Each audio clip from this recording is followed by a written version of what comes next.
welcome back to Jay's Retro Toys and Games. It's Tuesday, July 14th, 2026. We got another great episode ready for you. So, picture this. It's a sticky summer evening, and you are sitting cross-legged on a shag carpet that hasn't been vacuumed since the Ford administration. The only illumination in the room is the harsh radioactive hum of a heavy wood-grain Zenith television set. And in your hands, you grip an Atari 2600 joystick. Its rubber sleeve slightly loose, its single red button ready to trigger absolute pixelated chaos. You weren't just playing a game, you were defending the galaxy with nothing but 3 yellow lines and a dream. Well, today at Jay's Retro Toys and Games, we are blowing the dust off a true legendary cartridge. Grab your sugary cereal and strap in. We are deep diving into the history of Activision's 1981 masterpiece, Laserblast, today on Jay's Retro Toys and Games.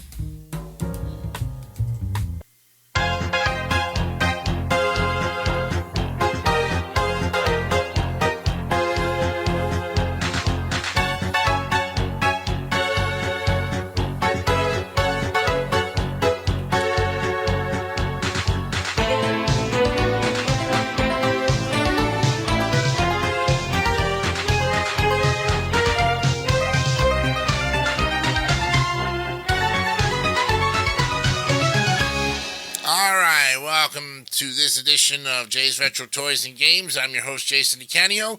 It's episode number 139 on this Tuesday, July 14th, 2026, and we're in the middle of the month in our 5th anniversary season, looking at the Activision games, and we are just blasting through the list.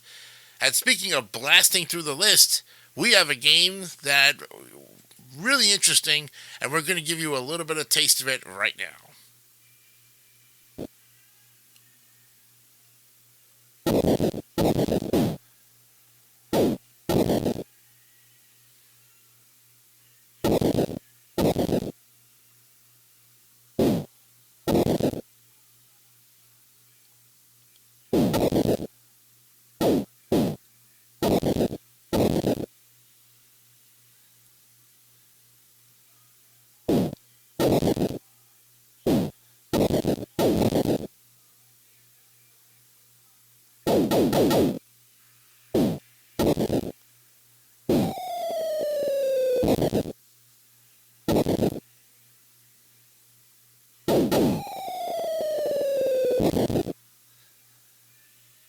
There you have it, friends. We're looking at Laserblast. Yep. All right. And hi, Richard Petty. Wrong. Okay, Laserblast is what we're looking at today, and I hope you enjoyed that little 50-second segment. Ready to go and look at the history of this fantastic game. But to understand how we got Laserblast, we first have to understand the dramatic corporate soap opera that birthed Activision. So it's back in the late 1970s once again, and Atari was the undisputed king of home video games. But they treated their programmers like absolute garbage. Game designers received no public credit, no box art recognition, and zero royalties, even if their game made the company hundreds of millions of dollars. 4 top-tier designers, and you've heard them here, David Crane, Larry Kaplan, Alan Miller, and Bob Whitehead, they decided they had enough of being anonymous corporate cogs, and they walked out of Atari, joined forces with the music industry executive Jim Levy, and founded Activision in 1979. This was the world's very first independent third-party video game developer, and they decided to give creators the rockstar treatment they deserved, placing the programmer's name right on the box. So, the man tasked with designing Laserblast was none other than David Crane, a programming wizard who would later create Pitfall. Now, released in March of 1981, Laserblast was designed to flip the script on standard arcade shooters. In most games of the era, like Space Invaders or Galaxian, you controlled a heroic defense force on the ground, shooting up at invading alien forces. But Crane decided it would be much more fun if you were the invading alien force. You controlled a trio of sleek, yellow flying saucers hovering at the top of the screen. Your sole mission was to look down upon the puny Earthlings and vaporize their radar bases before they could pin you down with their own tracking lasers. It was simple, it was aggressive, and it was utterly addictive.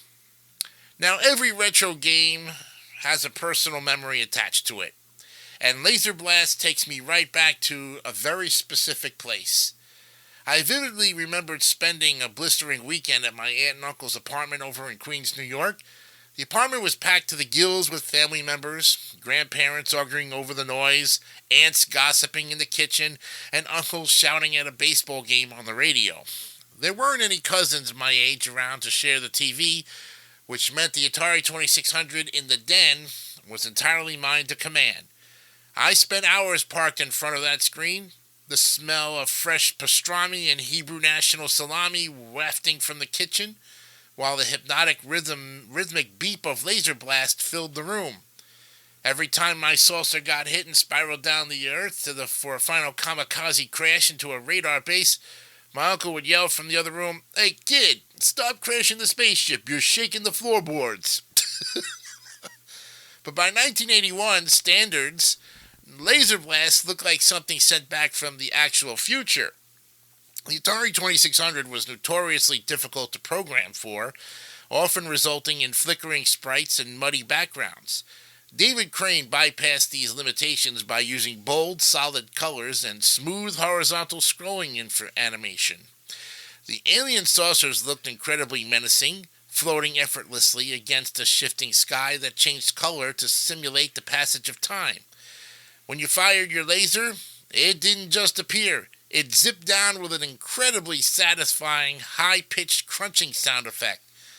But the absolute best part of the visuals occurred when you got hit. Instead of simply vanishing, your saucer went into a wild, spinning death spiral, allowing you one final chance to steer your burning wreckage directly into an enemy tank for bonus points.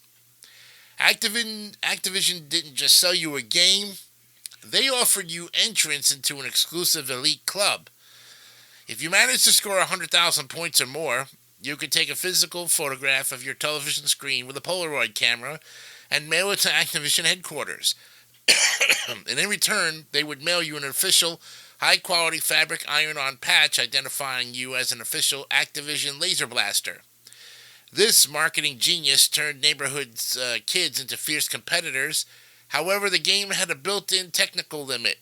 If a player was skilled enough to reach 999,999 points, the counter would simply roll over to a row of 6 exclamation points, completely freezing the game. And if you sent a photo of the exclamation points, Activision sent you a special letter crowning you a master of the universe. As the video game crash of 1983 loomed on the horizon, Laserblast remained a staple of many childhood collections. It sold over 1 million copies, cementing Activision's place as a dominant force in the industry and proving that third-party developers were here to stay. Today, you can easily find a dusty copy of Laserblast in the bargain bins of retro shops or right here on the shelves at Jay's Retro Toys and Games. It may only take up to 2 kilobytes of data, less than a single modern text email, but it holds an infinite amount of nostalgia for anyone who remembers the golden age of the joystick. And there you have it. The simple life of Laserblast. And of course, what wonders awaits us next time when we get together for a look at episode number 140? Well, you'll just have to tune in for that. We continue to thank our subscribers, ever growing. We're currently at 667, hanging around that area. We hope that you'll tell everybody about our great show and the great stuff that's coming up in the fall. Well, the 4th season of Wipe Those Tears starting in September. We'll give you the exact dates and times and when all of that's going to happen as we get closer to it. When we wrap up this 5th season on the summer and go into season 6, which will be in September, we'll be looking at possibly the ColecoVision series of games and, of course, the long list of Atari 2600 games. So there's lots to look at. And, of course, don't worry, Susan, we'll bring back more of the NES accessories. We're just taking a little break from it for right now, so enjoy these great games from Activision. I'm Jason Icanio. Remember, keep on playing. The free play is always available to you. Till Thursday, have a great night. Bye for now.